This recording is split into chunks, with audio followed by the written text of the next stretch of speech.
أعوذ بالله من الشيطان الرجيم بسم الله الرحمن الرحيم ربي زدني علما ربي زدني علما ربي زدني علما নারী ও শিশু নির্যাতন দমন আইন। আইনটা কি? নারী ও শিশু নির্যাতন দমন আইন 2000 সালের 8 নং আইন, সংশোধন 2003, সংশোধন 2020 ও সংশোধন 2022 সাল।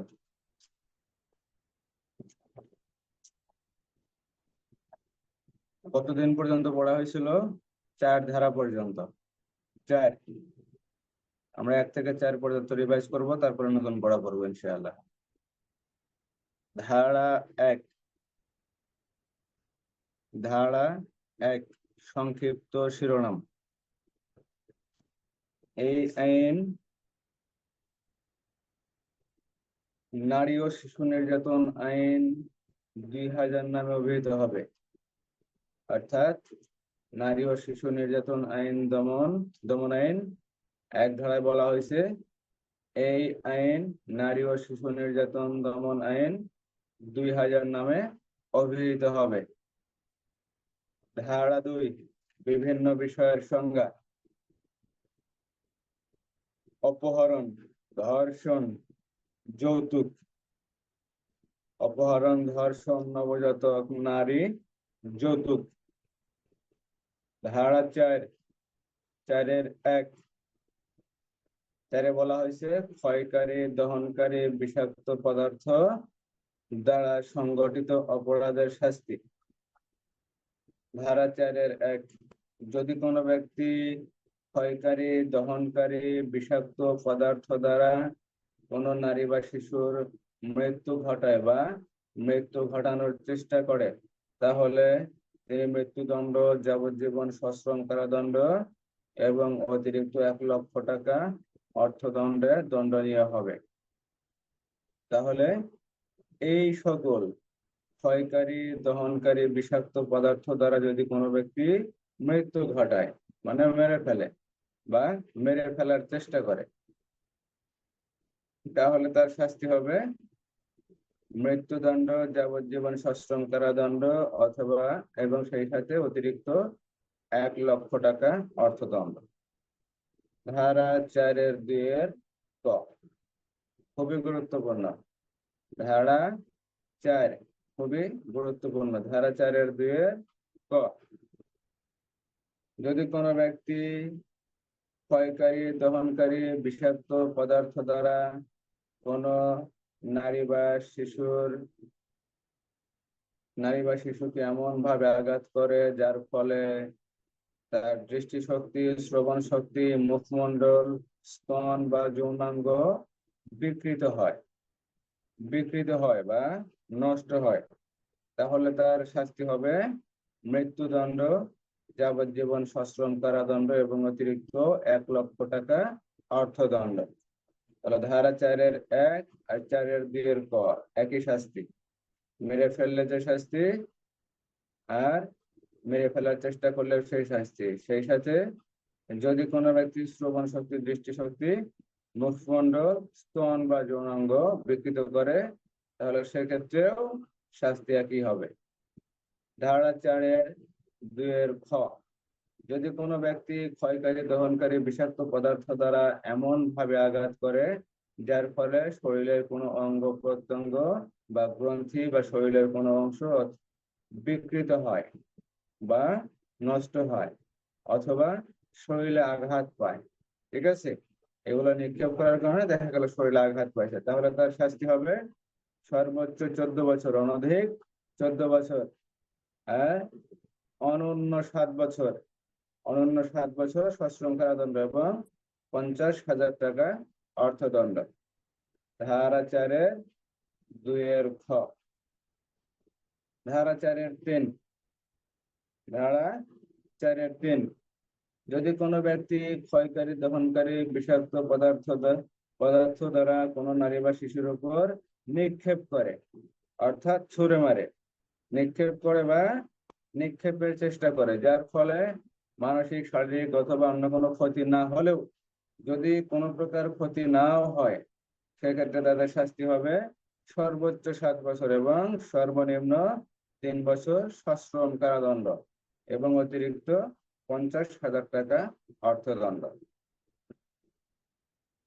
ধারা 4-4 এই অর্থদণ্ড কিভাবে আদায় করা হবে, অর্থাৎ দণ্ডিত ব্যক্তির নিকট হতে এই অর্থদণ্ড আদায় করার পদ্ধতি।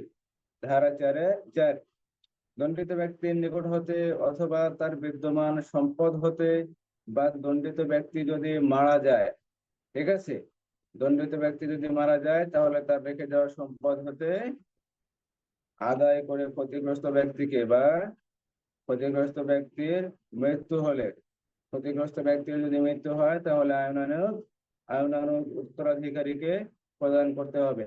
ধারা 4-4 উপধারা। ধারা 7 ধারা 7 ধারার সাথে বলা হয়েছে নারী ও শিশু অপহরণের শাস্তি।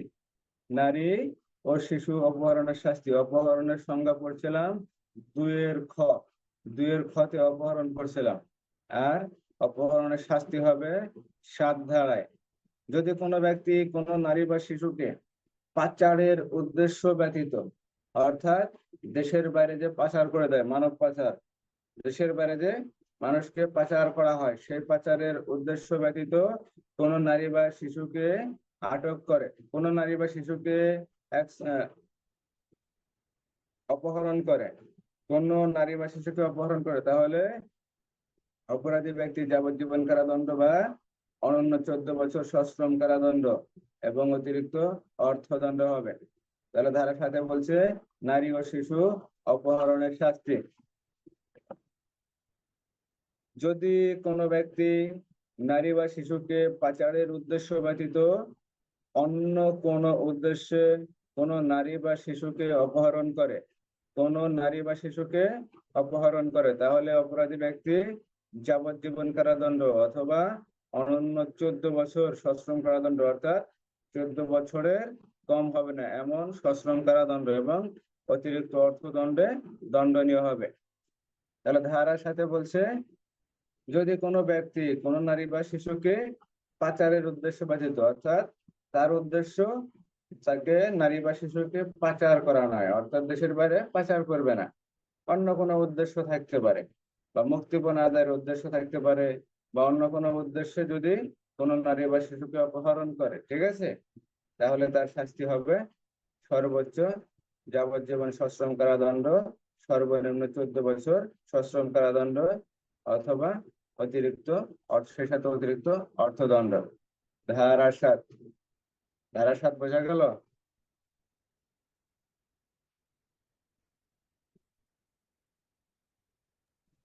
আরেকবার বলে দেন স্যার।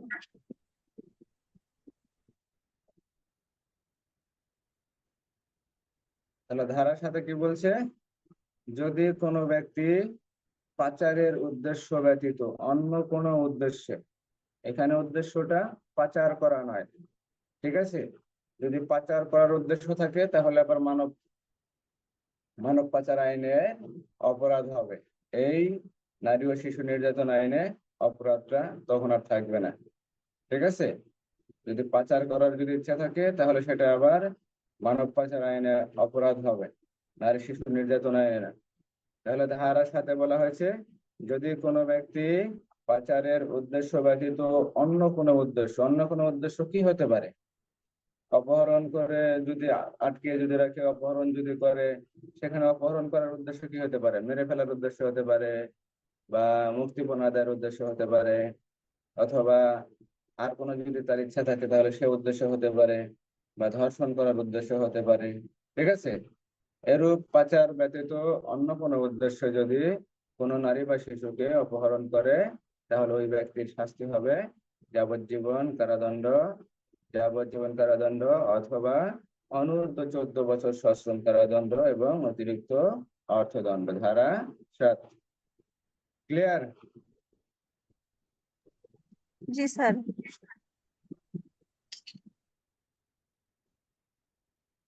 ধারা 8 ধারা 8, মুক্তিপণ আদায়ের শাস্তি। কিসের শাস্তি? মুক্তিপণ। ঠিক আছে, যদি কোনো ব্যক্তি মুক্তিপণ আদায়ের উদ্দেশ্যে কোনো নারী বা শিশুকে আটক করে বা আটকিয়ে রাখে, তাহলে অপরাধী ব্যক্তির মৃত্যুদণ্ড বা যাবজ্জীবন সশ্রম কারাদণ্ড এবং অতিরিক্ত অর্থদণ্ডে দণ্ডনীয় হবে। অর্থাৎ কোনো ব্যক্তি যদি কোনো নারী বা শিশুকে মুক্তিপণ আদায়ের উদ্দেশ্যে আটক রাখে, তাহলে তার শাস্তি হবে মৃত্যুদণ্ড, যাবজ্জীবন সশ্রম কারাদণ্ড এবং অতিরিক্ত অর্থদণ্ড। ধারা 8, এখানে মুক্তিপণটা কি? মুক্তিপণ অর্থ এখানে যাকে আটক রাখা হবে তার পরিবারের কারো কাছ থেকে অর্থ আদায় করা অথবা অন্য কোনো বস্তু আদায় করা, এরূপ উদ্দেশ্যে, অর্থাৎ মুক্তিপণ আদায়ের উদ্দেশ্যে যদি কেউ কোনো নারী বা শিশুকে আটক রাখে বা আটকিয়ে রাখে, তাহলে তার শাস্তি হবে মৃত্যুদণ্ড, যাবজ্জীবন সশ্রম কারাদণ্ড এবং অতিরিক্ত অর্থদণ্ড। ধারা 8। ধারা 8 ক্লিয়ার? মুক্তিপণ। জি স্যার। মুক্তিপণটা তো বোঝা যায়, মুক্তিপণটা কি? মুক্তিপণ অর্থ কোনো ব্যক্তির নিকট থেকে অর্থ বা অন্য কোনো বস্তু বা সামগ্রী হাসিল করা বা আদায় করা। ঠিক আছে, এখানে আদায়টা কিভাবে করবে? মুক্তিপণটা আদায় কিভাবে করবে? কোনো নারী বা শিশুকে, দেখা গেল রহিমের ছেলে বা মেয়ে বা নাতি, এরকম কাউকে যদি আটক রেখে রহিমকে ফোন দিল যে তুমি 1 লাখ টাকা দাও, 5 লাখ টাকা দাও বা 10 লাখ টাকা দাও, তাহলে তোমার ছেলে মেয়েকে বা নাতিকে ছেড়ে দেওয়া হবে। এখানে রহিম যদি ওই 1 লাখ, 5 লাখ বা 10 লাখ যদি টাকা দেয়, অথবা রহিম যদি বলে যে না আমার কাছে তো টাকা নাই, আমি তোমাকে জমি দেই বা আমি তোমাকে একটা গাড়ি দেই বা আমি তোমাকে অন্য কোনো সামগ্রী দেই বা বস্তু দেই, ঠিক আছে, এক্ষেত্রে এই যে দেওয়ার জিনিসটা হবে, সেটা অর্থ হোক বা অন্য কোনো সামগ্রী হোক অথবা অন্য কোনো বস্তু হোক, এই বস্তুটাই হবে মুক্তিপণ। ঠিক আছে, তাহলে যদি কোনো ব্যক্তি মুক্তিপণ আদায়ের উদ্দেশ্যে কোনো নারী বা শিশুকে আটক করে, তাহলে তার শাস্তি হবে মৃত্যুদণ্ড বা যাবজ্জীবন সশ্রম কারাদণ্ড এবং এবং সেই সাথে অতিরিক্ত অর্থদণ্ড। ধারা 8। তাহলে ধারা 7 বলছে নারী ও শিশু অপহরণের শাস্তি। ধারা 7। ধারা 7 বলছে নারী ও শিশু অপহরণের শাস্তি। যদি কোনো ব্যক্তি কোনো নারী বা শিশুকে পাচারের উদ্দেশ্য ব্যতীত অন্য কোনো উদ্দেশ্যে অপহরণ করে, তাহলে তার শাস্তি হবে যাবজ্জীবন কারাদণ্ড বা অনন্য 14 বছর সশ্রম কারাদণ্ড এবং অতিরিক্ত অর্থদণ্ড। এখানে যে দণ্ডগুলা দেওয়া আছে, মৃত্যুদণ্ড, যাবজ্জীবন সশ্রম কারাদণ্ড, 14 বছর, 7 বছর, 7 বছর, 3 বছর, ঠিক আছে, এগুলা একদম মুখস্থ বা ঠোঁটস্থ করার প্রয়োজন নাই। শুধু মনে রাখেন কোন ধারায় কি বলা আছে। যেমন ধারা 7 বলা আছে অপহরণের শাস্তি।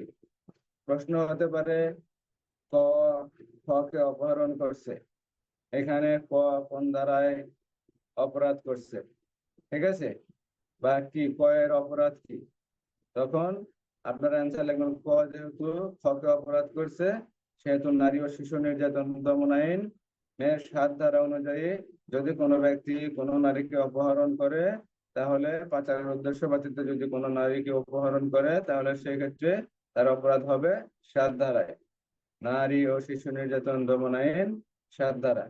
কথা ক্লিয়ার? এখানে দণ্ড কি?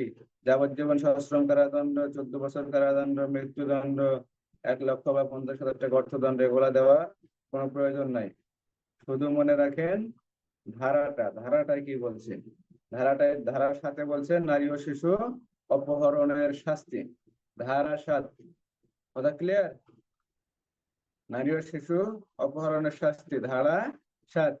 যদি কোনো ব্যক্তি নারী বা শিশুকে পাচারের উদ্দেশ্য ব্যতীত অন্য কোনো উদ্দেশ্যে অপহরণ করে, তাহলে তার শাস্তি হবে যাবজ্জীবন কারাদণ্ড, অনন্য 14 বছর এবং অতিরিক্ত অর্থদণ্ড। এখানে অপহরণকে ডাকাতির সাথে তুলনা করা যায়। এখানে অপহরণকে ডাকাতির সাথে তুলনা করা যায়। ঠিক আছে, অপহরণটা যে করা হয়, এই অপহরণটাকে ডাকাতির সাথে তুলনা করা যায়। আর অপহরণের উপাদান দুইটি। অপহরণের উপাদান দুইটি। এক, বলপূর্বক বাধ্য করা। অপহরণের ক্ষেত্রে দুইটা উপাদান অবশ্যই থাকতে হবে। উপাদান দুইটি যদি না থাকে তাহলে সেটাকে অপহরণ বলা যায় না। প্রথম কথা, বলপূর্বক বাধ্য করা বা প্রতারণামূলক ভাবে প্রলুব্ধ করা। ঠিক আছে। আর দ্বিতীয়, কোনো ব্যক্তিকে স্থানান্তর করা, অর্থাৎ বলপূর্বক বাধ্য করে হোক, মিথ্যা কথা বলে হোক, ছলনা করে হোক, অন্য কোনো উপায়ে হোক, ফুসলিয়ে হোক। ঠিক আছে, যদি কোনো ব্যক্তিকে এক স্থান হতে অন্য স্থানে স্থানান্তর করা হয় বা যেতে বাধ্য করা হয়, তখন তাকে অপহরণ বলে। ঠিক আছে, এখানে অপহরণের ক্ষেত্রে দুইটি উপাদান বিদ্যমান। এক, বলপূর্বক বাধ্য করা বা ফুসলিয়ে ফুসলিয়ে নিয়ে যাওয়া, অথবা মিথ্যা কথা বলে নিয়ে যাওয়া, প্রতারণা স্বীকার করে নিয়ে যাওয়া, প্রতারণামূলক ভাবে প্রলুব্ধ করা। এবং দ্বিতীয়, কোনো ব্যক্তিকে স্থানান্তর করা। অবশ্যই তাকে এক স্থান হতে অন্য স্থানে স্থানান্তর করতে হবে, তা না হলে সেটা অপহরণ হবে না। যদি দেখা গেল যে এই ঘর থেকে ওই ঘরে স্থানান্তর করে, সেটা হবে না। এক স্থান হতে অন্য স্থানে স্থানান্তর করতে হবে, তাহলে তখন অপহরণ হবে। অপহরণ হলো ধারা 2 খ, শাস্তি ধারা 7। যদি কোনো ব্যক্তি কোনো নারী বা শিশুকে পাচারের উদ্দেশ্য ব্যতীত, উদ্দেশ্য তার পাচার করা নয়। এখানে উদ্দেশ্য কি হতে পারে? নারীকে ধর্ষণ করা হতে পারে, নারীকে আটকে রেখে টাকা চাইতে পারে, অথবা অন্য কোনো উদ্দেশ্যে যদি নারী বা শিশুকে আটক রাখা হয় বা অপহরণ করা হয়, তাহলে সেই ক্ষেত্রে তার শাস্তি হবে যাবজ্জীবন কারাদণ্ড বা 14 বছর, অনন্য 14 বছর, অর্থাৎ নিম্নে সর্বনিম্নে 14 বছর সশ্রম কারাদণ্ড এবং অতিরিক্ত অর্থদণ্ড। আর ধারা 8, মুক্তিপণ আদায়ের শাস্তি। মুক্তিপণটা কি? মুক্তিপণ হলো কোনো ব্যক্তির নিকট থেকে অর্থ বা কোনো সামগ্রী বা অন্য কোনো বস্তু আদায় করা বা তার নিকট থেকে লাভবান হওয়া। যদি কোনো ব্যক্তি মুক্তিপণ আদায়ের উদ্দেশ্যে কোনো নারী বা শিশুকে আটক করে, তাহলে ওই ব্যক্তির শাস্তি হবে মৃত্যুদণ্ড বা যাবজ্জীবন সশ্রম কারাদণ্ড এবং অতিরিক্ত অর্থদণ্ড। ধারা 8। ধারা 7 আর 8 ক্লিয়ার, না কোনো ঝামেলা আছে? Clear sir. ধারা 9। ধর্ষণ জনিত কারণে মৃত্যু ইত্যাদির শাস্তি। অর্থাৎ ধর্ষণ জনিত কারণে মৃত্যু ইত্যাদির শাস্তি। ধারা 9-1, যদি কোনো পুরুষ কোনো নারী বা শিশুকে ধর্ষণ করে, তাহলে তার শাস্তি হবে মৃত্যুদণ্ড বা যাবজ্জীবন সশ্রম কারাদণ্ড এবং অতিরিক্ত অর্থদণ্ড। ধারা 9-1। তাহলে ধারা 9-1 কি বলছে? শুধু ধর্ষণ করবে। ধারা 9-1 শুধু ধর্ষণ, তাছাড়া আর কিছু নয়। যদি কোনো ব্যক্তি কোনো নারী বা শিশুকে ধর্ষণ করে, শুধু যদি ধর্ষণ করে, তাহলে তার শাস্তি হবে মৃত্যুদণ্ড বা যাবজ্জীবন সশ্রম কারাদণ্ড এবং অতিরিক্ত অর্থদণ্ড। ধারা 9-2, যদি কোনো পুরুষ কোনো নারী বা শিশুকে ধর্ষণ করে তার অন্য কোনো কার্যকলাপের জন্য ধর্ষণের শিকার নারী বা শিশুর মৃত্যু ঘটে। ঠিক আছে, অন্য কোনো কার্যকলাপের জন্য ধর্ষণের শিকার এখানে ধর্ষণের শিকার যে নারী বা শিশু আছে, তার যদি মৃত্যু ঘটে তাহলে তার শাস্তি হবে মৃত্যুদণ্ড, যাবজ্জীবন সশ্রম কারাদণ্ড এবং অতিরিক্ত অনন্য অর্থাৎ সর্বনিম্ন 1,00,000 টাকা অর্থদণ্ড। কথা ক্লিয়ার? বোঝা যায়? জি স্যার, বোঝা যাচ্ছে। না, ধারা 9-এর 1 বলছে শুধু ধর্ষণ করবে, ধর্ষণ করলেই শাস্তি মৃত্যুদণ্ড বা যাবজ্জীবন সশ্রম কারাদণ্ড এবং অতিরিক্ত অর্থদণ্ড। আর ধারা 9-এর 2-তে বলা আছে ধর্ষণও করবে, সেই সাথে ওই ব্যক্তির বা পুরুষের অন্য কোনো কার্যকলাপ, অর্থাৎ দেখা গেল যে সে আঘাত করলো, এরূপ আঘাতের কারণে যদি ওই নারী বা শিশুর মৃত্যু ঘটে তাহলে তার শাস্তি হবে মৃত্যুদণ্ড, যাবজ্জীবন সশ্রম কারাদণ্ড এবং অতিরিক্ত অনন্য অর্থাৎ সর্বনিম্ন 1,00,000 টাকা অর্থদণ্ড। ধারা 9-এর 2। তাহলে ধারা 9-এর 1-এ শুধু ধর্ষণ, আর 9-এর 2-এ ধর্ষণ এবং অন্য কোনো কার্যকলাপের কারণে যদি মৃত্যু ঘটে। আর ধারা 9-এর 3 যদি একাধিক ব্যক্তি কর্তৃক দলগতভাবে বা দলবদ্ধভাবে কোনো নারী বা শিশুকে ধর্ষণ করে এবং উক্ত ধর্ষণের শিকার নারী বা শিশুর মৃত্যু ঘটে বা আহত হয়, তাহলে ওই দলের প্রত্যেক সদস্য মৃত্যুদণ্ড বা যাবজ্জীবন সশ্রম কারাদণ্ড এবং অতিরিক্ত অনন্য 1,00,000 টাকা অর্থদণ্ড হবে। তাহলে ধারা 9-এর 1-এ বলছিলাম শুধু ধর্ষণ করলেই শাস্তি মৃত্যুদণ্ড। আর ধারা 9-এর 3-এ বলা হয়েছে দলবদ্ধভাবে অর্থাৎ একাধিক ব্যক্তি, একাধিক বলতে কি বোঝায়? 2-এর অধিক। ঠিক আছে, এখানে এক বা একাধিক, একাধিক ব্যক্তি বলতে 2, 3, 4, 5, 7, 10 জন হতে পারে। ঠিক আছে, একের অধিক, একাধিক ব্যক্তি কর্তৃক দলবদ্ধভাবে যদি কোনো নারী বা শিশুকে ধর্ষণ করে এবং উক্ত ধর্ষণের ফলে যদি নারী বা শিশুর মৃত্যু ঘটে অথবা আহত হয়। ঠিক আছে, মৃত্যু ঘটে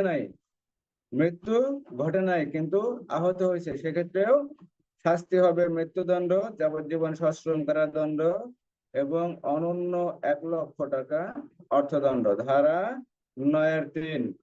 তাহলে ধারা 9-এর 1-এ বলা হয়েছে যদি কোনো ব্যক্তি ধর্ষণ করে তার শাস্তি, আর 2-এ বলা হয়েছে ধর্ষণ করার পর অন্যবিধ কার্যকলাপ বা অন্য কোনো কার্যকলাপের জন্য যদি নারী বা শিশুর মৃত্যু ঘটে। ঠিক আছে, এখানে অন্যবিধ কার্যকলাপের জন্য অবশ্যই মৃত্যু ঘটতে হবে, শুধু আহত হলে হবে না।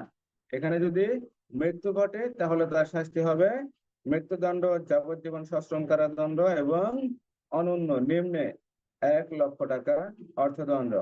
ধারা 9-এর 3 একাধিক ব্যক্তি কর্তৃক দলবদ্ধভাবে ধর্ষণ এবং ধর্ষণের ফলে যদি ওই নারী বা শিশু মৃত্যু ঘটে বা আহত হয় তাহলে তাদের প্রত্যেকেই অপরাধী হবে এবং তাদের প্রত্যেকেই মৃত্যুদণ্ড, যাবজ্জীবন সশ্রম কারাদণ্ড এবং অনন্য 1,00,000 টাকা অর্থদণ্ড হবে। ধারা 9-এর 3 বোঝা গেল? জি স্যার। মনে রাখার একটাই কৌশল, প্রথমে 9-এর 1 শুধু ধর্ষণ, 9-এর 2 ধর্ষণ এবং অন্যবিধ কার্যকলাপের জন্য মৃত্যু, আর 9-এর 3 দলবদ্ধভাবে যদি ধর্ষণ করে এবং মৃত্যু ঘটে বা আহত হয় তাহলে তাদের শাস্তি মৃত্যুদণ্ড, যাবজ্জীবন সশ্রম কারাদণ্ড অথবা সেই সাথে অতিরিক্ত অনন্য 1,00,000 টাকা অর্থদণ্ড।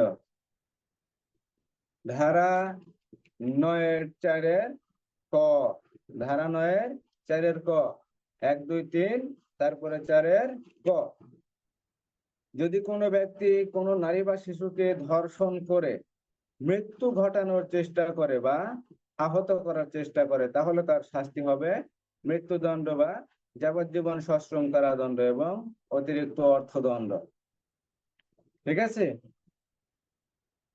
ধারা 4-এর ক ধর্ষণ করছে, ধর্ষণ করার পর মৃত্যু ঘটানোর জন্য, মেরে ফেলার জন্য চেষ্টা করছে, মানে ধর্ষণও করছে, ধর্ষণ করার পর মেরে ফেলার চেষ্টা করছে, হয়তো যে ধর্ষণ করছে, ধর্ষ- ধর্ষক ধর্ষক মনে করছে যদি মেরে ফেলি তাহলে হয়তো সাক্ষী প্রমাণ সব নষ্ট হওয়ার সম্ভাবনা থাকবে, বা সে মামলা করতে পারবে না, বা সে কোনো ব্যক্তির কাছে ধর্ষণের বিষয়টি বলতে পারবে না, বা তার আত্মীয় স্বজনের কাছে বলতে পারবে না। হয়তো এরূপ কারণে যদি ধর্ষক ধর্ষণ করার পর মেরে ফেলার চেষ্টা করে বা আহত করে, তাহলে তার শাস্তি হবে মৃত্যুদণ্ড, যাবজ্জীবন সশ্রম কারাদণ্ড এবং অতিরিক্ত অর্থদণ্ড।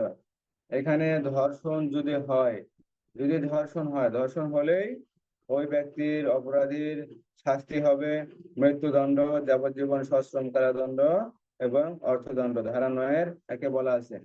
তাহলে ধারা 9-এর 4-এর পথে বলা হয়েছে ধর্ষণ করার পর যদি মেরে ফেলার চেষ্টা করে বা আহত করে, মেরে ফেলার চেষ্টা করছে কিন্তু মারা যায় নাই, কোন ক্রমে বাইসা মনে করেন যে আহত হয়ে ফিরছে, এই অবস্থায় ওই ধর্ষকের শাস্তি হবে মৃত্যুদণ্ড, যাবজ্জীবন সশ্রম কারাদণ্ড এবং অর্থদণ্ড। তাহলে ধারা 9-এর 1, যদি ধর্ষণ করে তার শাস্তি মৃত্যুদণ্ড, যাবজ্জীবন সশ্রম কারাদণ্ড। ধারা 9-এর 2, ধর্ষণ করার পর অন্য কোনো কার্যকলাপের জন্য মৃত্যু ঘটে তাহলে তার শাস্তি মৃত্যুদণ্ড, যাবজ্জীবন সশ্রম কারাদণ্ড অথবা এবং সেই সাথে অতিরিক্ত অনন্য 1 লক্ষ টাকা অর্থদণ্ড। ধারা 9-এর 3, দলবদ্ধভাবে যদি ধর্ষণ করে মৃত্যু ঘটে বা আহত হয় সেক্ষেত্রে একই শাস্তি মৃত্যুদণ্ড, যাবজ্জীবন সশ্রম কারাদণ্ড এবং অতিরিক্ত অনন্য 1 লক্ষ টাকা অর্থদণ্ড। ধারা 9-এর 4-এর ক, ধর্ষণও করছে সেই সাথে মেরে ফেলার চেষ্টা করছে বা আহত হয়েছে, সেই ক্ষেত্রে শাস্তি হবে মৃত্যুদণ্ড, যাবজ্জীবন সশ্রম কারাদণ্ড এবং অতিরিক্ত অর্থদণ্ড। ধারা 9-এর 4-এর খ, যদি কোনো ব্যক্তি কোনো নারী বা শিশুকে ধর্ষণ করার চেষ্টা করে, 9-এর 4-এর খতে বলা হয়েছে ধর্ষণ করে যদি মেরে ফেলার চেষ্টা করে, আর 4-এর খতে বলা হয়েছে সে ধর্ষণ করার চেষ্টা করছে, ধর্ষণ এখনো করে নাই বা করতে পারে নাই।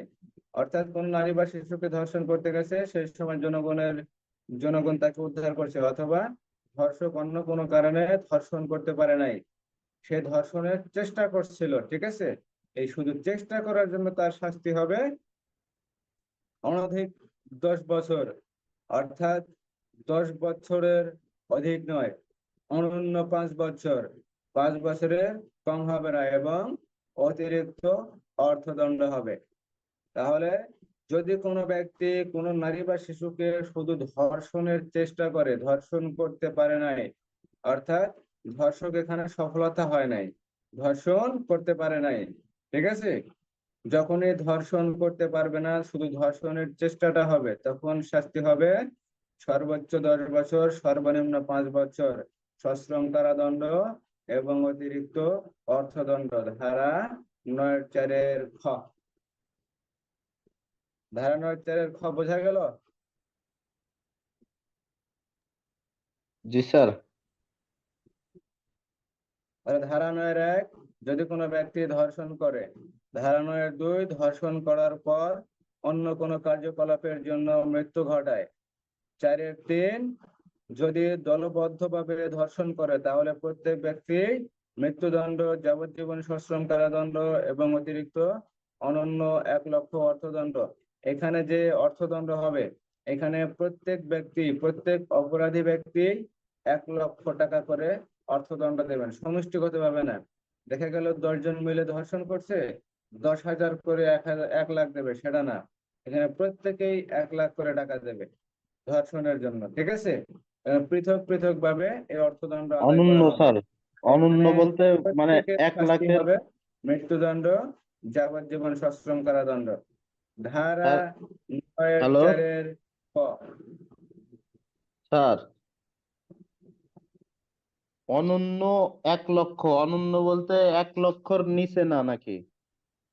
অনন্য বলতে 1 লক্ষের নিচে না, এটা সর্বনিম্ন 1 লক্ষ। আর অনধিক যদি ও, বলে যে অনধিক 1 লক্ষ, তাহলে 1 লক্ষর বেশি হবে না। বুঝছি স্যার, ঠিক আছে। ক্লিয়ার? Clear sir, clear. তাহলে ধারা 9-3 বলছে দলবদ্ধভাবে যদি ধর্ষণ করে তাহলে এখানে প্রত্যেকের শাস্তি হবে মৃত্যুদণ্ড, যাবজ্জীবন সশ্রম কারাদণ্ড এবং অনন্য 1,00,000 টাকা অর্থদণ্ড। এখানে দলবদ্ধ ধর্ষণের ফলে যদি মৃত্যু ঘটে অথবা আহত হয়, মৃত্যুই যে ঘটতে হবে এমন কোনো বিষয় নয়, আহত হলেও একই শাস্তি। ধারা 9-4 ক, যদি কোনো ব্যক্তি ধর্ষণ করে মেরে ফেলার চেষ্টা করে, ঠিক আছে, ধর্ষণও করছে সেই সাথে মেরে ফেলার চেষ্টা করছে বা আহত করার চেষ্টা করছে, তাহলে তার শাস্তি হবে মৃত্যুদণ্ড, যাবজ্জীবন সশ্রম কারাদণ্ড এবং অতিরিক্ত অর্থদণ্ড। আর ধারা 4 খ, যদি কোনো ব্যক্তি শুধু ধর্ষণের চেষ্টা করে, ঠিক আছে, যদি কোনো ব্যক্তি ধর্ষণের চেষ্টা করে তাহলে তার শাস্তি হবে অনধিক 10 বছর এবং অনন্য 5 বছর এবং অতিরিক্ত অর্থদণ্ড। ধারা 9-5, ধারা 9-5 এইটা হলো সবচেয়ে বেশি গুরুত্বপূর্ণ। এইটা সবচেয়ে বেশি গুরুত্বপূর্ণ, আপনাদের মনে আছে কিনা? ইয়াসমিন হত্যা, ইয়াসমিন, এটা রংপুর না দিনাজপুর জেলার একটা ছিল মনে হয়, ওই যে পুলিশের হেফাজতে থাকাকালীন একটা ধর্ষণ। দিনাজপুর জেলায় স্যার, ওই গাড়ির উপর মারা গেছে হ্যাঁ, আর কি মেয়েটা। দিনাজপুর জেলার ঘটনা স্যার। দুঃখজনক। যদি পুলিশ পুলিশ হেফাজতে মারা হেফাজতে, গেছে। 5, যদি পুলিশ হেফাজতে থাকাকালীন সময় কোনো নারী ধর্ষণের শিকার হন, অবশ্যই মনে রাখবেন, যদি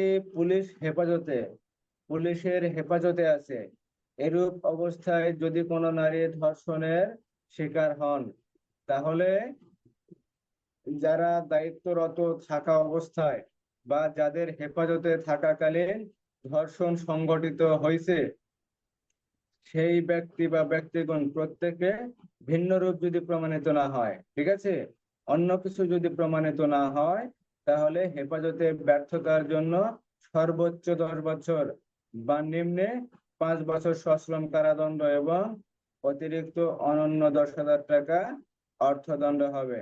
ধারা 9-5, অর্থাৎ পুলিশ হেফাজতে যদি থাকে, দেখা গেল রহিম, করিম, যদু, মধু এদের দায়িত্বে থাকাকালীন কোন নারী হেফাজতে থাকা অবস্থায় যদি ধর্ষণের শিকার হয়, তাহলে এখানে যদু, মধু, করিম, রহিম, যদু, মধু সবাই প্রত্যেকেই দায়িত্বে অবহেলার কারণে অথবা তাদের হেফাজতে যে ছিল, এই হেফাজতে থাকাকালীন যে ওই নারী যে ধর্ষিত হয়েছে, ওই নারী যে ধর্ষণের শিকার হয়েছে, ঠিক আছে, এই ধর্ষণের শিকারের জন্য ভিন্ন রূপ যদি কিছু প্রমাণিত না হয়, তাহলে হেফাজতে ব্যর্থতার কারণে রহিম, করিম, যদু, মধু প্রত্যেকেই অপরাধী হবে এবং প্রত্যেকের শাস্তি হবে সর্বোচ্চ 10 বছর, সর্বনিম্ন 5 বছর সশ্রম কারাদণ্ড। সশ্রম বলতে বোঝায় শ্রম সহ, অর্থাৎ কারাদণ্ড হবে শ্রম সহ, কারাগারের ভিতরে শ্রমের কাজ করতে হবে, শ্রমমূলক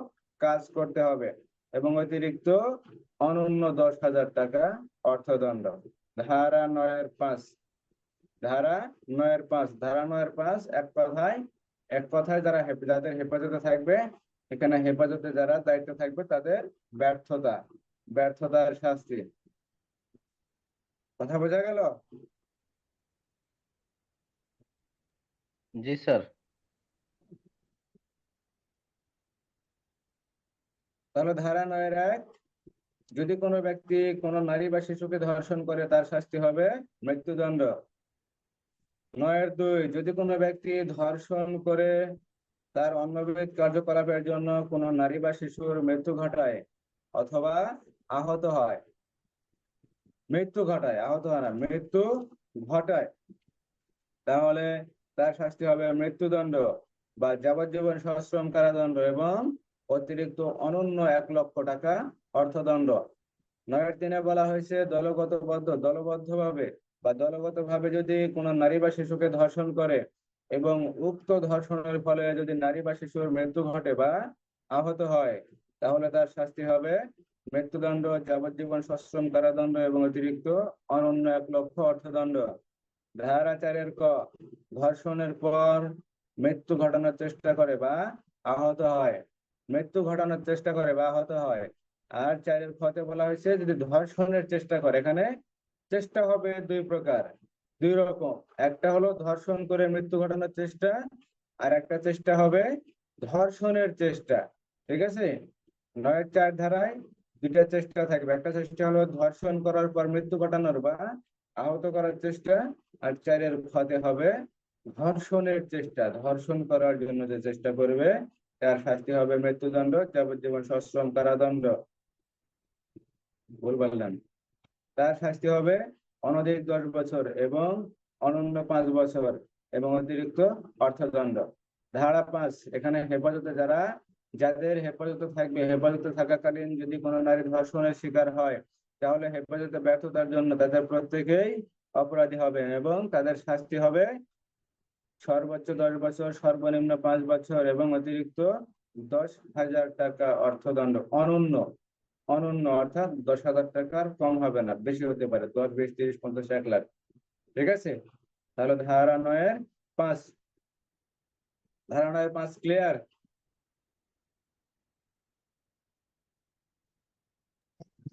জি স্যার। Clear sir.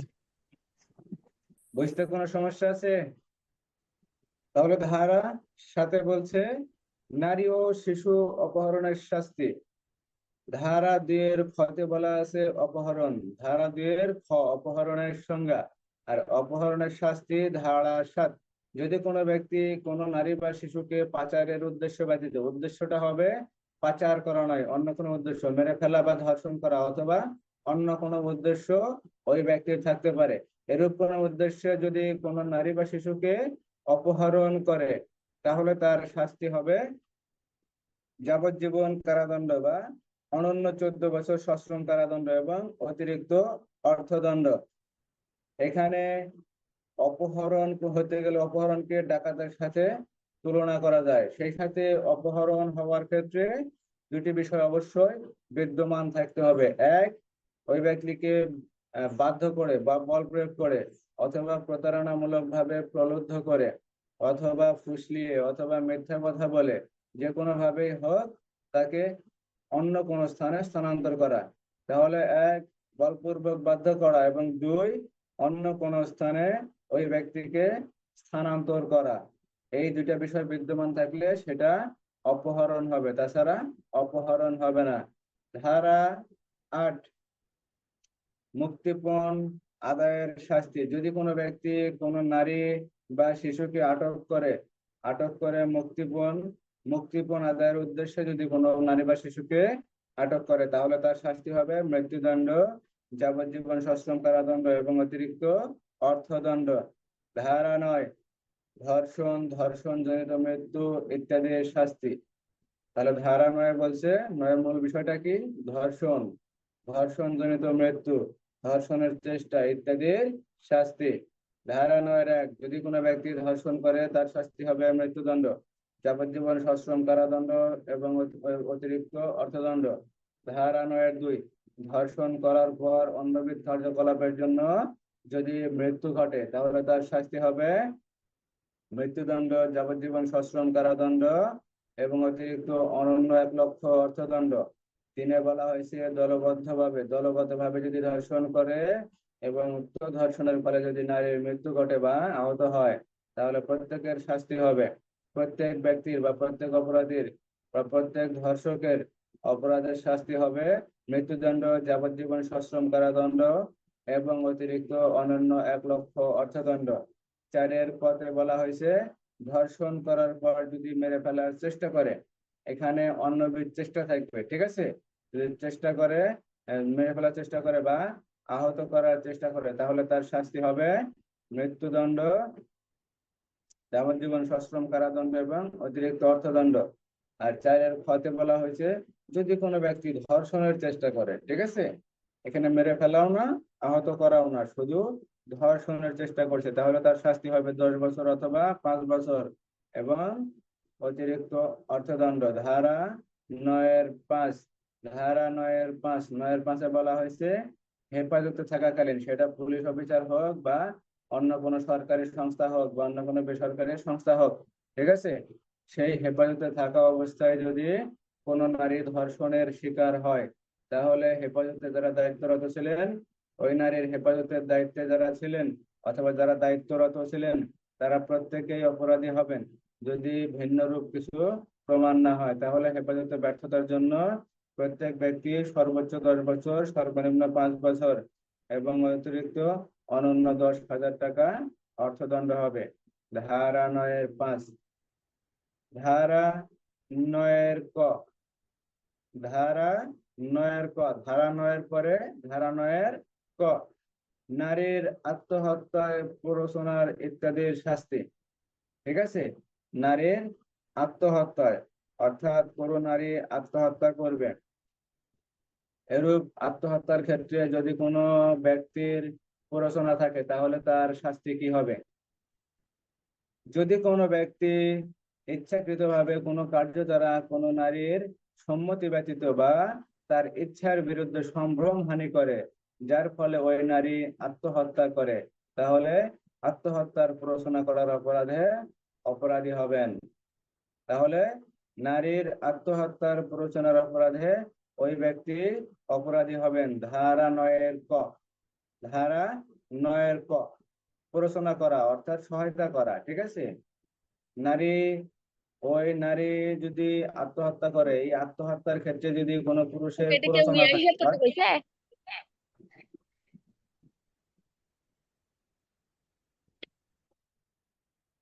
কি বললা? স্যার আপনি না আমার ব্যাচমেট একটা ব্যাচমেট বললাম। আচ্ছা, ঠিক আছে।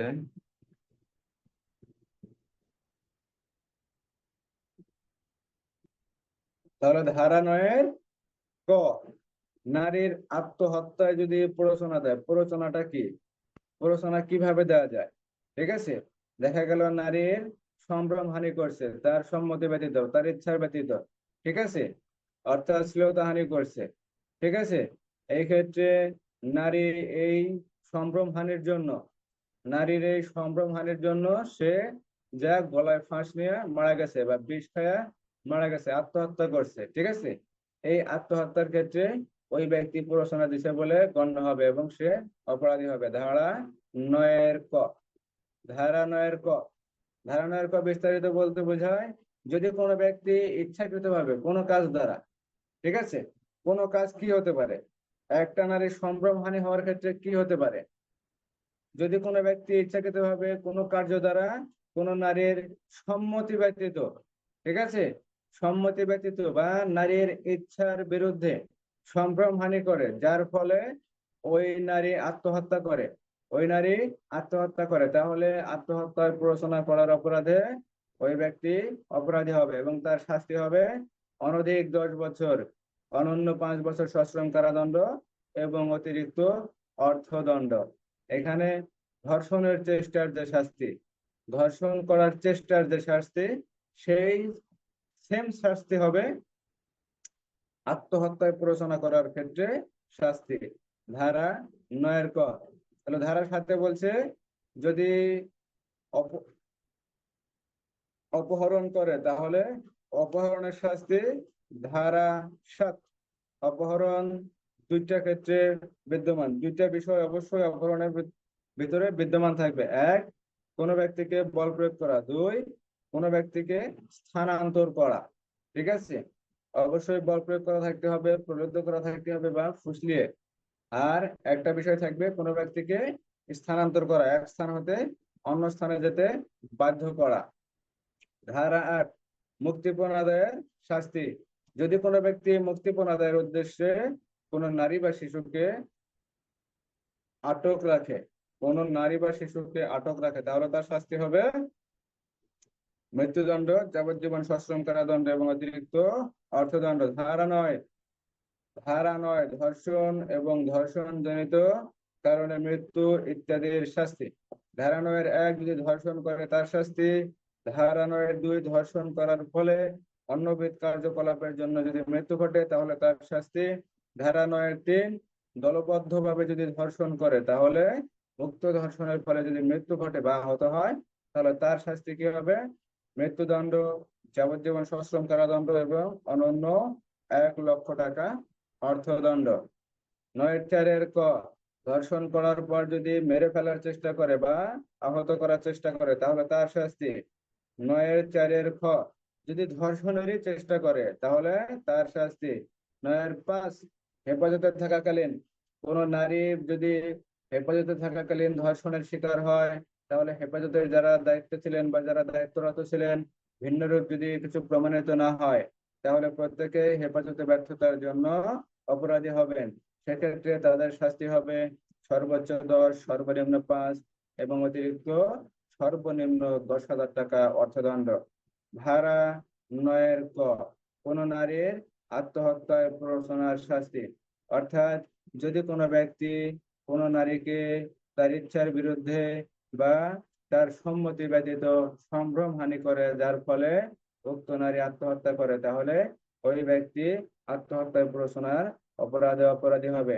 এখানে শাস্তি হবে ধর্ষণের চেষ্টার শাস্তি। ধর্ষণের চেষ্টার শাস্তি ধারা 9-4 খ, ধারা 9-4 খ আর ধারা 9 ক সেম শাস্তি।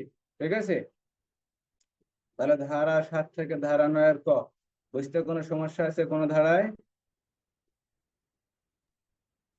না স্যার।